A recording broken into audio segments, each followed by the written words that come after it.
167 kVA single-phase pole-mounted transformer was delivered to Canada in 2025.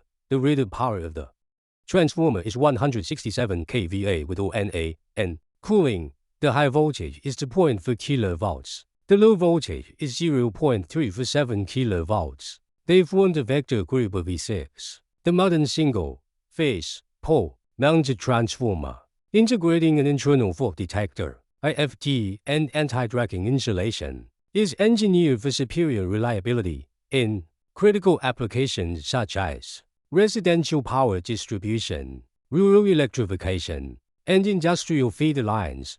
The IFT proactively monitors for internal faults to enable predictive maintenance and prevent failures, while the anti-tracking system robustly resists surface tracking caused by coastal saltfall, industrial pollution, or humid environments. This synergy of diagnostics and durability ensures enhanced safety and minimizes service interruptions for utility customers.